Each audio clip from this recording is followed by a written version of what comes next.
안녕하세요. 철학 클래스에 오신 여러분.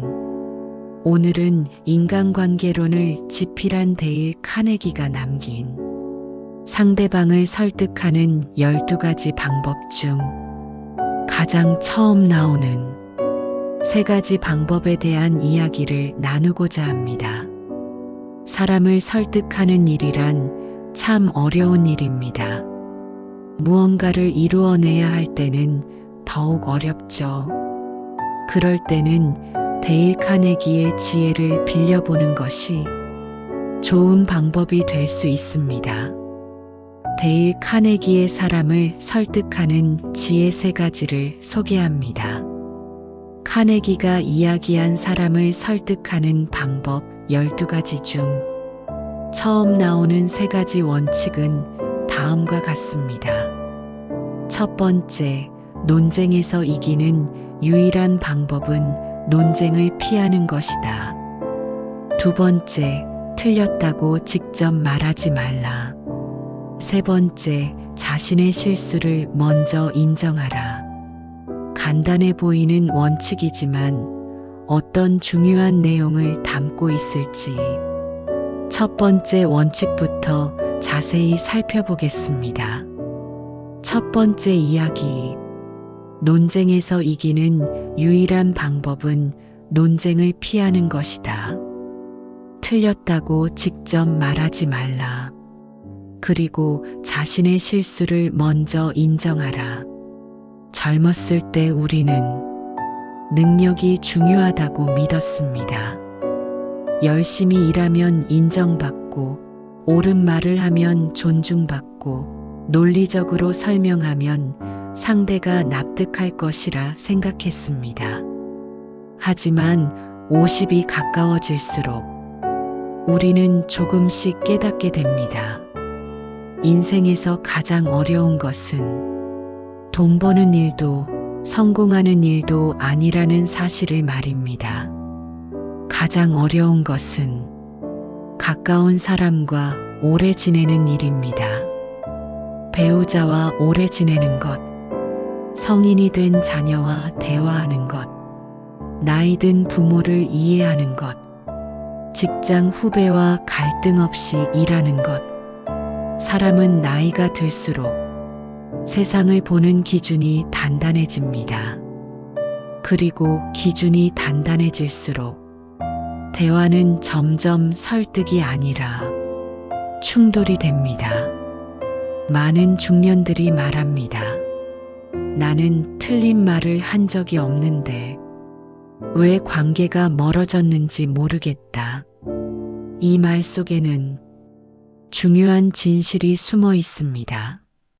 사람들은 틀린 말을 해서 관계를 잃기보다 옳은 말을 너무 강하게 해서 관계를 잃는 경우가 더 많습니다. 데일 카네기는 말했습니다. 논쟁에서 이기는 유일한 방법은 논쟁을 피하는 것이다.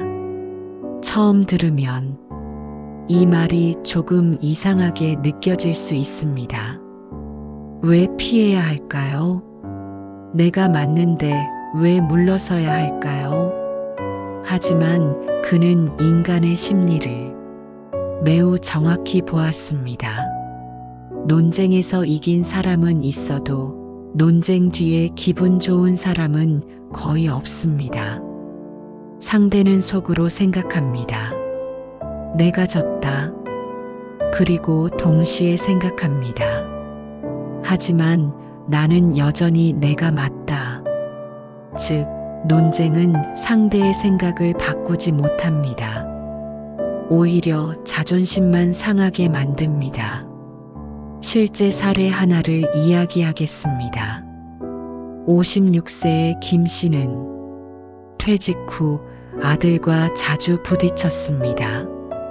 아들은 32, 안정적인 직장을 그만두고 작은 온라인 사업을 시작하려 했습니다.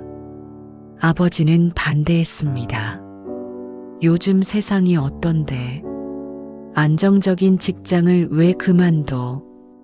아들은 말했습니다. 아버지 시대랑 달라요. 대화는 금방 싸움이 되었습니다. 아버지는 숫자를 들이밀었습니다. 경제 상황을 설명했습니다. 실패 사례를 이야기했습니다. 논리로 보면 아버지가 틀린 말은 아니었습니다.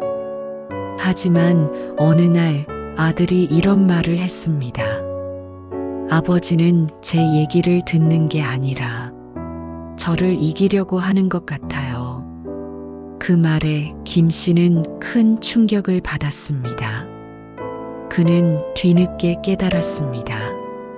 나는 아들을 걱정했던 것이 아니라 내가 옳다는 걸 증명하려 했구나. 이후 그는 방식을 바꿨습니다. 반대부터 하지 않았습니다. 대신 물었습니다. 왜 그 일을 하고 싶은지 좀 더 이야기해 줄래? 대화가 달라졌습니다. 아들은 처음으로 두려움도 털어놓았습니다. 실패가 무섭다는 이야기, 회사 생활이 너무 힘들었다는 이야기, 밤마다 잠을 못 잤다는 이야기. 그제야 아버지는 알았습니다. 아들이 필요했던 건 정답이 아니라 이해였다는 사실을. 우리는 종종 사랑하는 사람에게 가장 냉정해집니다. 왜냐하면 가까울수록 설득보다 통제를 하려 하기 때문입니다. 두 번째 원칙으로 넘어가겠습니다. 틀렸다고 직접 말하지 말라. 이 문장은 중년 이후 인간관계에서 특히 중요합니다. 사람은 나이가 들수록 경험이 쌓입니다. 경험은 지혜가 되기도 하지만 때로는 고집이 되기도 합니다. 누군가 말합니다. 그건 아니야. 당신이 틀렸어. 이 말을 들으면 대부분의 사람은 내용보다 모욕을 먼저 느낍니다. 인간은 생각보다 논리로 움직이지 않습니다. 자존심으로 움직입니다. 그래서 데일 카네기는 직접 부정하지 말라고 했습니다. 대신 이렇게 말하라고 했습니다. 그렇게 볼 수도 있겠네요. 저는 조금 다르게 생각해 봤습니다. 혹시 이런 가능성은 어떨까요? 표현 하나가 관계를 지켜냅니다. 실제 사례가 있습니다. 50대 여성 박 씨는 시어머니와 늘 갈등이 있었습니다. 요리 방식부터 손주 교육까지 의견이 충돌했습니다. 예전에 박 씨는 말했습니다. 어머니, 그건 옛날 방식이에요. 결과는 싸움이었습니다. 하지만 어느 날 표현을 바꿨습니다. 어머니 방법도 좋은데 요즘은 이런 방법도 많이 쓰더라고요. 놀랍게도 시어머니는 화내지 않았습니다. 오히려 물었습니다. 그래, 어떻게 하는 건데? 같은 내용, 다른 결과였습니다. 사람은 존중받는다고 느끼면 생각을 바꿀 준비를 합니다. 그러나 무시당한다고 느끼면 더 단단히 닫혀버립니다. 세 번째 원칙입니다. 자신의 실수를 먼저 인정하라. 이 원칙은 어쩌면 가장 어렵습니다. 왜냐하면 우리는 나이가 들수록 사과가 어려워지기 때문입니다. 젊을 때는 미안하다고 말했는데 이상하게 중년 이후에는 입이 떨어지지 않습니다. 지위가 생기고 경험이 쌓이고 체면이 중요해집니다. 그러나 아이러니하게도 사과할 줄 아는 사람이 가장 강한 사람입니다. 한 회사의 부장 이야기를 들려드리겠습니다. 그는 회의 중 후배의 의견을 무시했습니다. 결과적으로 후배의 판단이 맞았습니다. 예전 같으면 넘어갔을 겁니다. 하지만 그는 회의가 끝난 뒤 후배에게 말했습니다. 내가 너무 빨리 판단했네. 내 실수였어. 후배는 놀랐습니다. 그리고 그날 이후 그 부장을 더 신뢰하게 되었습니다. 완벽한 사람은 존경받을 수 있어도 실수를 인정하는 사람은 신뢰받습니다. 중년 이후 인간관계에서 존경보다 중요한 것은 신뢰입니다. 배우자도 자녀도 친구도 결국 오래 남는 것은 신뢰입니다. 우리는 흔히 사과하면 지는 것이라 생각합니다. 하지만 실제로는 반대입니다. 끝까지 버티는 사람이, 관계를 잃고 먼저 인정하는 사람이 사람을 얻습니다. 오늘 이야기한 3가지 원칙을 천천히 다시 떠올려 보겠습니다. 논쟁에서 이기는 방법은 논쟁을 피하는 것입니다. 틀렸다고 직접 말하지 않는 것입니다. 그리고 자신의 실수를 먼저 인정하는 것입니다. 이 3가지는 상대를 바꾸는 기술이 아닙니다. 오히려 나 자신을 다루는 기술입니다. 나이 들수록 필요한 지혜는 더 강해지는 것이 아니라 부드러워지는 능력인지 모릅니다. 굽은 나무가 오래 살아남듯 너무 단단한 사람보다 조금 유연한 사람이 더 오래 관계를 지켜냅니다. 혹시 오늘 떠오른 사람이 있으신가요? 오랫동안 서먹했던 친구, 말이 끊긴 형제, 자주 부딪히는 배우자, 마음은 있는데 표현하지 못했던 자녀. 먼저 연락해 보셔도 좋겠습니다. 우리는 살아오면서 수많은 승부를 경험합니다.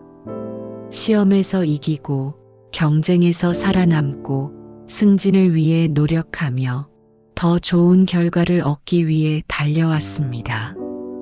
그래서 어느 순간부터 대화에서도 이기려 합니다. 내 말이 맞다는 것을 증명하려 하고 내 경험이 더 많다는 것을 보여주려 하며 상대의 논리를 무너뜨리는 것을 설득이라고 착각하기 시작합니다. 하지만 인간관계는 경기가 아닙니다. 누군가 이기면 누군가는 반드시 집니다. 그리고 관계에서 진 사람은 언젠가 마음을 닫습니다. 겉으로는 웃어도 대답은 해도 속으로는 거리를 둡니다. 이 거리는 아주 천천히 생깁니다. 처음에는 말수가 줄고 다음에는 고민을 털어놓지 않고 결국 중요한 순간에 나를 찾지 않게 됩니다. 많은 부모들이 이 순간을 늦게 깨닫습니다. 아이들이 어릴 때는 무슨 일이든 말했습니다. 학교에서 있었던 일, 친구 이야기, 속상했던 순간까지. 그런데 어느 날부터 아무 말도 하지 않습니다. 부모는 서운합니다. 내가 얼마나 널 위해 살았는데. 그러나 자녀 입장에서는 다른 이유가 있을 수 있습니다. 말하면 판단받았고, 고민을 털어놓으면 충고가 돌아왔고, 실수를 이야기하면 혼났기 때문입니다. 그래서 침묵을 선택합니다. 침묵은 무관심이 아니라 상처받지 않기 위한 방어일 때가 많습니다. 데일 카네기의 원칙은 결국 이 지점을 말합니다. 상대를 바꾸려 하지 말고 상대가 스스로 마음을 열도록 하라. 그 차이는 매우 큽니다. 한번 이런 장면을 떠올려 보십시오. 퇴직 후 집에 있는 시간이 늘어난 60대 남성이 있습니다. 아내가 집안일을 하는 방식이 눈에 들어오기 시작합니다. 설거지는 그렇게 하면 안 되지. 전기세 아까운데 왜 켜놔? 반찬은 좀 짜네. 처음엔 작은 말입니다. 하지만 반복됩니다. 남편은 조언이라 생각하고 아내는 지적이라 느낍니다. 몇 년이 지나면 이런 말이 생깁니다. 당신은 나한테 고맙다는 말보다 틀렸다는 말을 더 많이 했어. 생각해보면 슬픈 일입니다.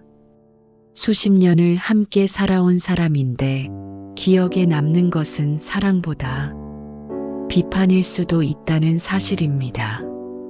우리는 종종 가장 가까운 사람에게 가장 엄격합니다. 멀리 있는 사람에게는 예의를 지키면서 가족에게는 쉽게 날카로워집니다. 왜일까요? 편하기 때문입니다. 떠나지 않을 거라 믿기 때문입니다. 하지만 관계는 가까울수록 더 조심해야 합니다. 나무도 가장 안쪽에서 천천히 썩기 시작하듯 관계도 가까운 곳부터 무너집니다. 데일 카네기는 말합니다. 상대를 틀렸다고 말하기 전에 먼저 이해하려 하라고. 이것은 단순한 기술이 아닙니다. 인간에 대한 통찰입니다. 누구나 인정받고 싶어하고 누구나 존중받고 싶어하며 누구나 자신의 삶이 옳았다고 믿고 싶어합니다. 특히 중년 이후에는 더욱 그렇습니다. 왜냐하면 삶의 절반 이상을 자신의 방식으로 살아왔기 때문입니다. 그래서 누군가 말합니다. 당신은 틀렸어. 이 말은 단순한 의견 충돌이 아니라 살아온 인생 전체를 부정당하는 느낌이 됩니다. 그러니 방어하게 됩니다. 고집처럼 보이는 태도 뒤에는 사실 상처받고 싶지 않은 마음이 숨어 있는 경우가 많습니다. 어떤 아버지가 있었습니다. 평생 공장에서 일하며 자녀를 키웠습니다. 배우는 것보다 견디는 데 익숙했고 감정보다 책임을 먼저 생각했습니다. 은퇴 후 아들은 아버지에게 말했습니다. 아버지는 왜 평생 감정을 표현 안 했어요? 아들은 서운함을 말했지만 아버지는 공격으로 들었습니다. 결국 목소리가 높아졌습니다. 그러다 한참 뒤 아들이 말을 바꿨습니다. 아버지 세대는 표현하기 어려웠을 것 같아요. 그래도 저는 아버지 마음이 궁금해요. 그 순간 침묵하던 아버지가 울었습니다. 그리고 처음으로 말했습니다. 먹여 살리느라 바빴다. 단 한 문장. 하지만 그 안에는 평생의 무게가 있었습니다. 우리는 종종 설명을 듣기 전에 판단합니다. 그러나 설명을 들으면 미움이 이해로 바뀌는 순간이 있습니다. 이것이 공감의 힘입니다. 세 번째 원칙, 자신의 실수를 먼저 인정하라는 말도 결국 같은 맥락입니다. 사람은 자신을 낮추는 사람 앞에서 무장을 풀게 됩니다. 반대로 완벽하려는 사람 앞에서는 긴장하게 됩니다. 한 중소기업 대표 이야기가 있습니다. 그는 직원들에게 늘 엄격했습니다. 성과를 요구했고 실수를 용납하지 않았습니다. 처음엔 조직이 잘 돌아가는 듯 보였습니다. 하지만 시간이 갈수록 사람들이 떠났습니다. 남은 직원들도 최소한의 말만 했습니다. 어느 날 큰 실수가 발생했습니다. 대표의 판단 착오 때문이었습니다. 직원들은 긴장했습니다. 분명 누군가는 혼날 거라 생각했습니다. 그런데 대표는 회의실에서 이렇게 말했습니다. 이번 일은 내 책임입니다. 내가 더 빨리 확인했어야 했습니다. 순간 분위기가 바뀌었습니다. 직원들은 처음으로 대표를 인간적으로 보기 시작했습니다. 권위는 거리감을 만들 수 있지만 겸손은 신뢰를 만듭니다. 중년 이후 필요한 힘은 권위가 아니라 신뢰입니다. 사람들이 내 말을 듣게 하는 힘보다 사람들이 내 곁에 머물게 하는 힘. 어쩌면 그것이 남은 인생에서 더 중요합니다. 생각해 보십시오. 지금 내 주변에 있는 사람들은 왜 내 곁에 있습니까? 의무 때문입니까? 습관 때문입니까? 아니면 편안함 때문입니까? 나와 이야기하면 판단받지 않는 느낌, 실수해도 괜찮다는 느낌, 그 편안함이 있는 사람 곁에는 사람이 오래 남습니다.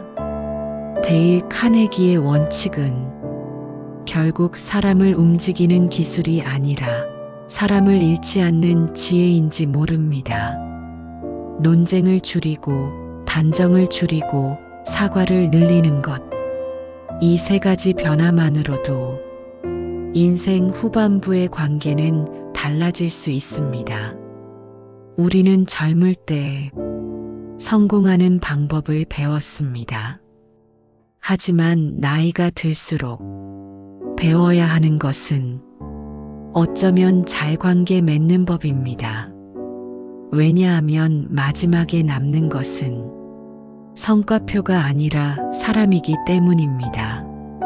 직함도 사라지고 재산도 줄어들고 사회적 역할도 바뀌지만 끝까지 곁에 남는 것은 함께 밥 먹을 사람, 전화할 사람, 내 이야기를 들어줄 사람입니다. 그래서 인간관계는 삶의 부수적인 문제가 아니라 삶 그 자체인지도 모릅니다. 오늘 잠들기 전 한 사람만 떠올려 보셨으면 합니다. 내가 너무 오르려 했던 사람, 내가 먼저 사과하지 못했던 사람, 내가 듣기보다 설명하려 했던 사람, 그리고 마음속으로라도 이렇게 말해 보십시오. 내가 당신을 이기려 했구나. 내가 당신 입장을 덜 보았구나. 내가 먼저 이해했어야 했구나. 그 생각 하나가 관계를 다시 시작하게 만들 수도 있습니다. 인생의 후반부는 더 많이 가지는 시기가 아니라 더 깊게 이해하는 시기인지 모릅니다.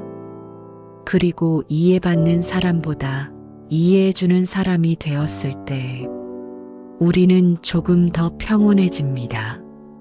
오늘도 함께 해주셔서 감사합니다. 다음 이야기에서는 우호적인 분위기로 시작하라. 상대가 얘라고 말하게 하라. 상대가 더 많이 말하게 하라. 왜 어떤 사람 곁에는 늘 사람들이 모이고 왜 어떤 사람은 좋은 의도에도 외로워지는지 데일 카네기의 다음 원칙들과 함께 천천히 이야기 나눠보겠습니다. 지금까지 철학 클래스였습니다. 구독과 좋아요 해주시면 더욱 많은 인생 철학 이야기를 접하실 수 있습니다.